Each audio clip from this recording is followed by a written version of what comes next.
Hotep brothers and sisters, Black Power. As always, giving my honors to my sister, Chief of Staff, Brother Harris Abdul, the creator, all my in-laws, my father, and you all out there. Some of the things I want to discuss today is how I'm just going to freelance today with some things so we can just get a better feel of a general conversation, because I don't like the way some of these videos are conducted in terms of how it's just more not like a news broadcast instead of a like a sit down, just a general conversation, in which I intend to work towards. I still have a lot of work in that area to complete it and fix it to the satisfaction of not only myself but you all. So just bear with me as we work through this together. I was reading some things in terms of this Emmett Till movie and how it took 7 years for this movie to actually come into fruition in terms of the scripts being written and things of that nature, in which Taraji P. Henson will be an excellent candidate for Mamie Till. You couldn't get it no closer than that. And have to find someone who's going to play Emmett. But what I'm more concerned with than anything is the truth about what happened. And besides just having this bitch, the white bitch Carolyn Bryant, confess so many years later, after this little boy was mutilated, lynched and mutilated, shot, chopped up, face chopped up, and the courage that it took for Mamie Till to open that casket and show her son to the world. She gave of herself as well. And it's more deeper when you look into it. It's more deeper and more intense and more heart-wrenching than you can possibly imagine. Because imagine that being one of your siblings or your child that's been found in a river, after being bitten by shrimp, snakes, eels, and catfish, and decomposed, the smell of decomposition of the body, and the condition that the body was in, and that what it took for Mamie Till to endure all of that and expose that to the entire world. Because America likes to hide and shoves its white supremacy, racist system under the rug to shield it from other countries across the planet. Because when I was in the military, people elsewhere didn't know what the black man had to endure and was enduring here in this fucking colony. Because that's where the disrespect comes from. That other countries, other people in other countries look down on us, on the black man, because they look at you are in the land of milk and honey, but yet you have no milk or no honey.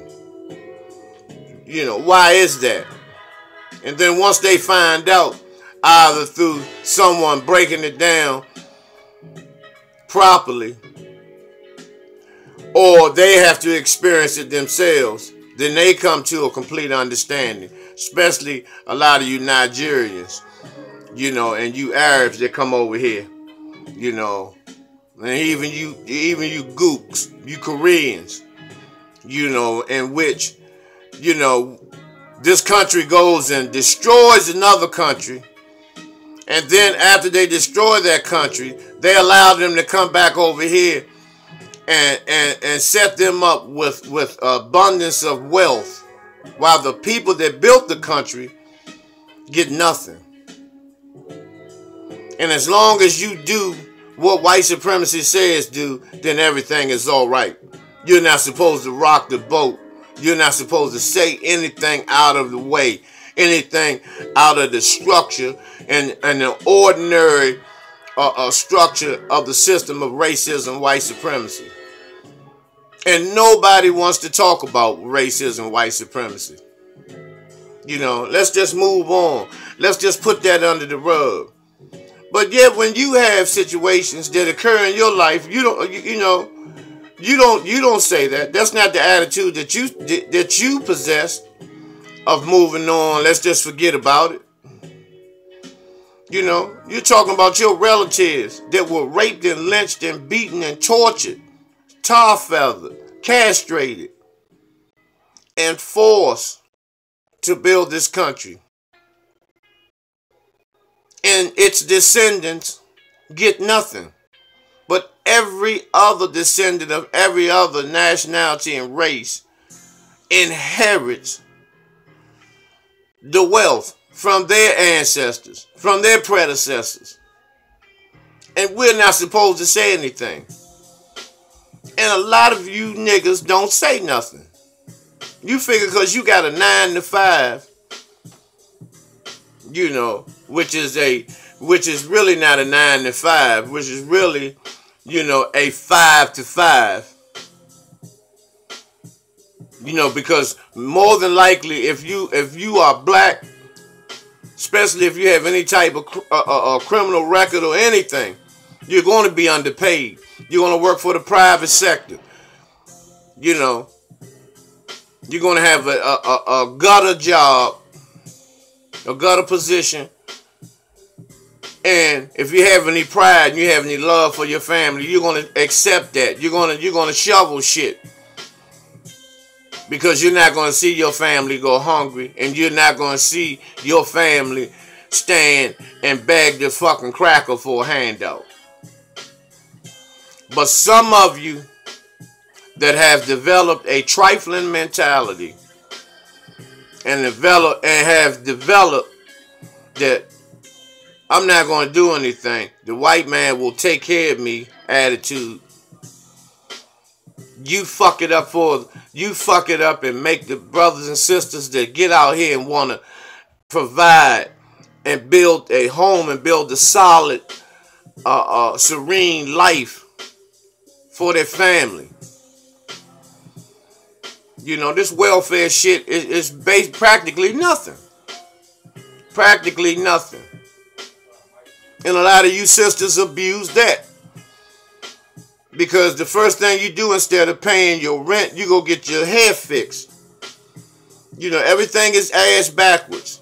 Because, you know, we're interface. We're interface. We want to have the appearance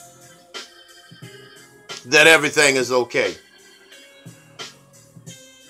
When everything is in an uproar. We walk around, we say hello, and half of you don't speak anyway because you're so fucking angry within yourself that you call yourself hurting somebody else by not speaking to them because that's the way you feel about yourself. When someone speaks to you, that's how they feel about themselves. When you know, how you doing this morning or how you feeling? You know, and then, you know, some of you use an excuse. An ungrateful fucking excuse. I'm not a morning person. You know, that's saying fuck the creator. Whoever was responsible for giving me breath to get up this morning, fuck you. I'll get with you later. But for right now, keep providing air in my fucking lungs. You know, and then some of you, you know, you be so comatose.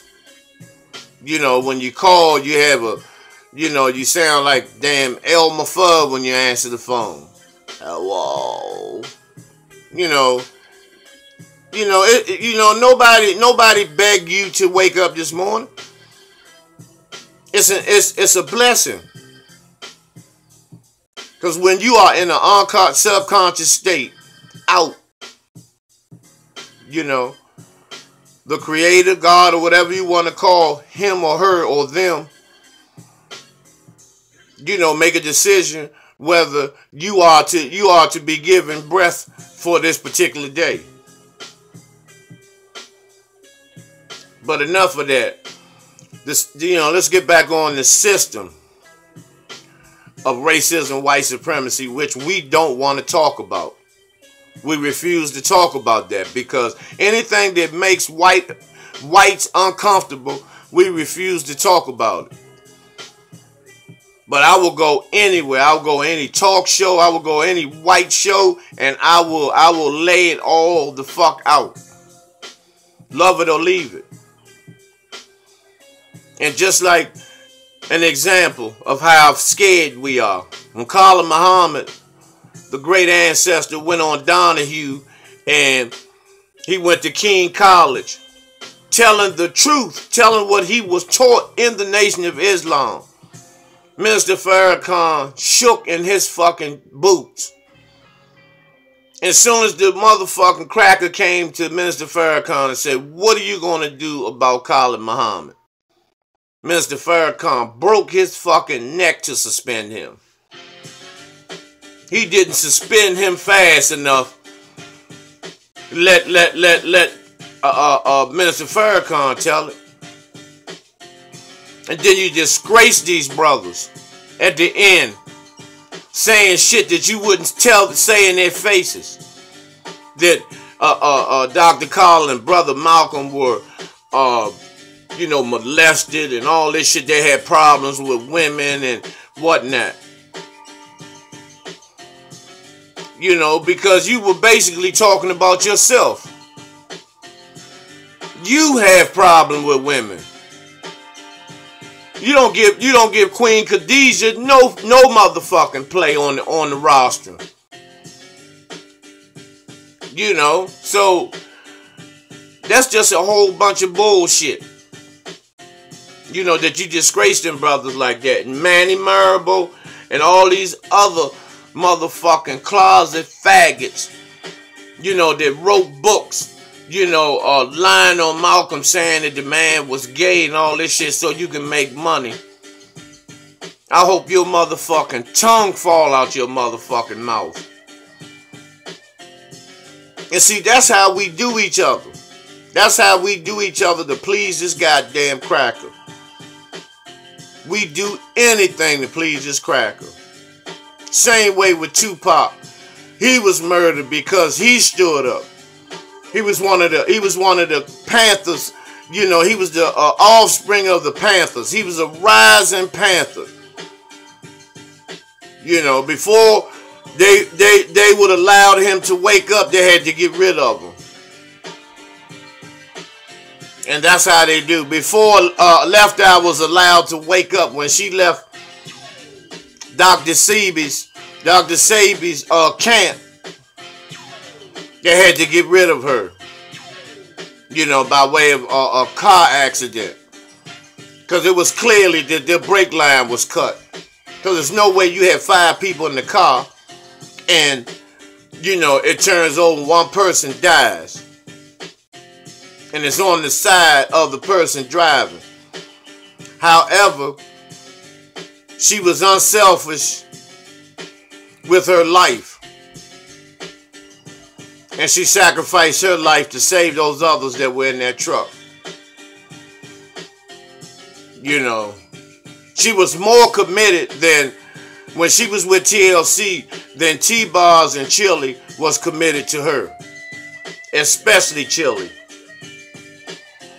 Chili is, was, and always will be an opportunist. Just like Brandy. You know, Brandy killed the human being too in her vehicle, drunk, high off the motherfucking Mollies. And it runs in the family, you know, because her mother's an opportunist and a slut. And her father is the same way. He goes to Vegas and sits and buy pussy all day long. You know, and the faggot son Ray J, who was very instrumental in killing Whitney Houston. You know, but they smile for the cameras. You know, they play like everything is all together. And then you got sneaky motherfuckers like Queen Latifah, Raven Simone, who are afraid to reveal their sexuality, even though the whole world knows. But yet, you two are ashamed because you know it's wrong. That's why you don't admit it, because you're too ashamed to admit that you are a motherfucking, a carpet muncher. You know, and you know the shit is wrong and you're too ashamed of it. That's why you won't admit it. So is Raven Simone. This little fucking pigeon-faced weasel who's a fucking bed wench.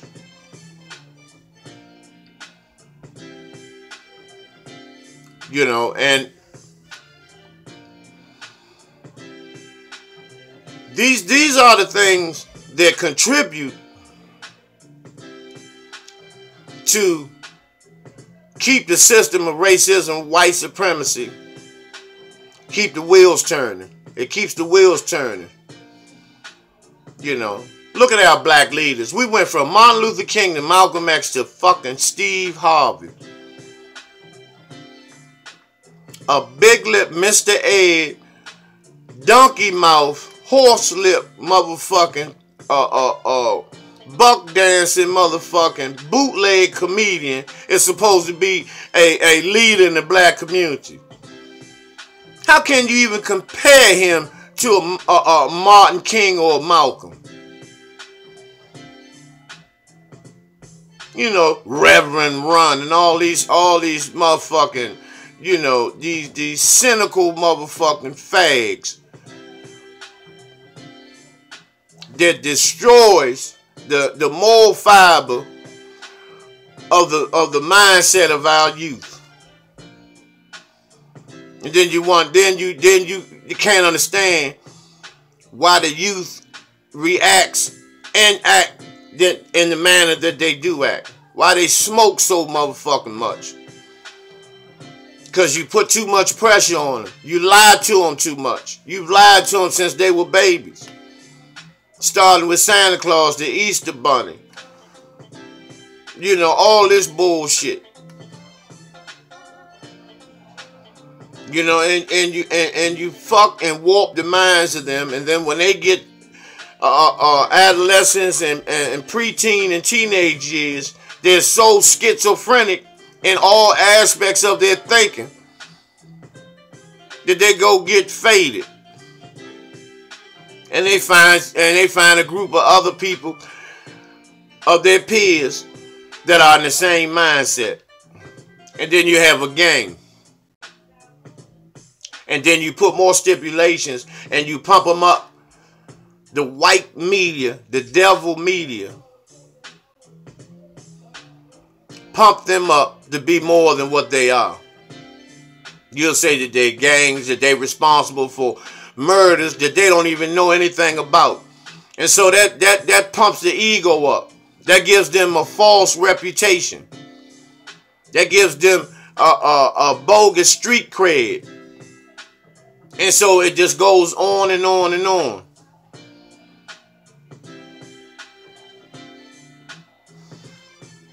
You know, like Professor Griff said about the media. What is it? Maniac evil, devils in action. That's what media means. Multi-ethnic destruction in America. That our brothers, our young gods, are beginning to switch more and more each day. And what needs to be done? These brothers that are focused, that has put the religion to the side and not used that as an agenda of influence. Brothers that are just coming home from prison, that are focused. Put them in a mentorship program where they can be trained to be mentors for our young brothers. And that will keep them busy with the stipend and give them, two of our young brothers to mentor. And provide the proper funding so that he can be able to take them at different places, such as various museums. Not the movies and fucking Six Flags and all that dumb shit. I'm talking about some things that will reveal who he is. Take him to the museums. Take him to lectures. Introduce him to some of our top renowned true scholars today. And you'll be surprised of the outcome and the success rate that this will take place. On how many of our young brothers that are in middle school, that are in high school, that have grown up fatherless, that nobody has taught them some basic things that a male role model or parent or father should tell them. How to wear a condom. How to talk in public. How to treat a sister. How not to, and also that prevents pedophilia. That prevents incest and molestation in the home. Where the young boy is in charge of his little sisters and cousins and whatnot, and he has to cook and clean and bathe them, and that's where a lot of these cases of incest, child molestation, rape, pedophilia take place, because you have babies that are unsupervised and left on their own devices in terms of their thinking to survive. So, a lot of these things need to be implemented. And we have to implement them, because this cracker knows what a program such as that will bring. How successful that will be. And then the prison population will slowly but surely decrease. See, you have people like Michael Jordan. You have black people that are dependent on the incarceration of their own brothers and sisters for them to maintain wealth. How could you be an investor in anything that involves the destruction and loss of life and the imprisonment of your own brothers, your own sisters, your own fathers, your own uncles, your homeboys you grew up with, and so on, that you play a major role and are a major investor in the destruction and the incarceration and imprisonment of your own people? How can you sleep at night? How can you sleep at night knowing that you allowed your father to be murdered? And I'll tell you why. I wish you were in my face. I would tell you in your fucking face. And you know I would be right. That when John Gotti sent word from his capos to you, when you all were playing the Knicks, when Gotti killed Castellano and became the Don of New York, and told you to sit this one out, you would get the next 3 rings. You already had 3. You already had 2. But you got hung up on yourself. You thought the white man loved you because they cheered for you when you jump up like a goddamn circus ape, dunking the basketball and jumping up and down. You know? And look what happened. Your father was murdered. And then they got a fall guy. They have a fall guy, young black male, that's falsely in prison, that wasn't responsible for the murder of your father, and you know that. Another reason why you know I'm right, because you never set out a reward, you never talked about retaliation or any of that to the man who worked his ass off to provide for your motherfucking ass. When you were in North Carolina shooting a busted basketball into a motherfucking crab basket nailed to a tree. And you forgot all about that shit. You know, how you lay up with these motherfucking slave bitches, these motherfucking cave bitches, these white diseasey motherfucking dogs that you left the sister that stuck with you through it all. You got a taste of some wolf pussy, some bitter, tart, fishy, contaminated AIDS, herpes, gonorrhea, syphilis, motherfucking TB fucking pussy from the cave bitch. And you gone head over motherfucking heels. Knowing the white man sees you as a black ass monkey.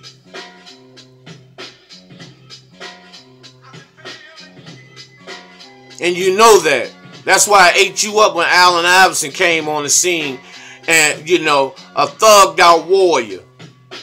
Now, I don't mean thugged out in the sense of killing and all that. You know what I'm talking about. With swag and all that shit and brung swag to the motherfucking league. Telling other brothers, be yourself. You know, Michael Jordan got upset because Allen Iverson wasn't wearing them motherfucking monkey ass suits and them pointy toe shoes. You know, so, but nevertheless, you know, it's situations such as those. Same way with Bill Cosby. You know, Bill Cosby never put anything out in terms of a reward or tried to give some money or pay some private PIs, you know, or pay a motherfucking, go to the hood, you know, and load up a van to go, you know, ride down on the motherfucking crackers or whoever was responsible for taking your son out of here. You know, and see, the setup was when they found out that the elite found out that your son was a pillow biter, you know, that he liked that ham stick in his ass. That's when they sent a Russian. Now, they sent a Russian in Philadelphia to portray as a homosexual and took his life. You done nothing about it. See, this is what happens every time you try to step up in the game by yourself. And see, that happened because you kept pressing, to buy Rupert Murdoch and all them motherfuckers to buy NBC without a posse. See, when you got a motherfucking squad, the white man understands that when you got a hit squad with you, you get all your demands will be met. But trying to do that shit solo and being selfish about it, you end up with nothing. They'll take cold-blooded advantage of you. And that's what the cracker did. Took your son out of here. Then the second time you tried, thinking they feel sorry for you, thinking you won favor back with this devil. You tried it again. And what they do? Put some old spiderweb pussy ass white bitches on you, talking about you drugged them back in 1975 and raped them and fucked them.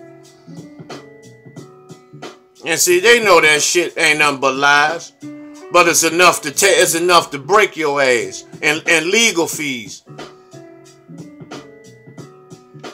Y'all do some, you motherfucking house niggas do some idiotic shit sometimes when you try to be so fucking selfish and think about your goddamn self. Yeah, of course you gave money to certain colleges that you attended. You know, your alma mater and all that shit, you know, yeah. And you gave to colleges, and you made donations to colleges that would put you on the evening news for publicity purposes. But when have you motherfuckers ever been out there feeding the homeless? Why is it so difficult for you niggas to build a motherfucking kitchen and a dining hall and feed the hungry brothers and sisters in the hood every day? Why is that so hard?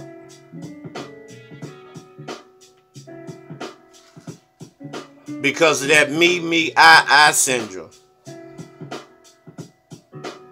That I'm the best head slave mentality. Same way with Steve Harvey. Snoop Dogg. Clearly responsible. Hated Tupac. Tupac was far more intelligent than you, ran circles around you, because you thought Tupac was going to be someone that the only thing on their mind is banging, riding down on each other. You knew nothing about no Illuminati. You knew nothing about these secret societies. And most of you still didn't know when Tupac, when he did the Machiavelli Illuminati CD. Y'all still didn't know. And see, that was the thing, was when Snoop found out how intelligent and powerful and strong Pac was, how much he was loved and respected and revered. It created jealousy. Because you are a bony, malnourished, Doberman Pinscher looking motherfucking faggot. Wannabe goddamn gangbanger. Only thing you bang is Jimmy Iovine and his ass. Because you've slept with them. You've gotten down. That's how you got to be on the Joker's Wild. Same way with Steve Harvey. Rapping his big horse mouth and them big motherfucking teeth look like goddamn dice. You know.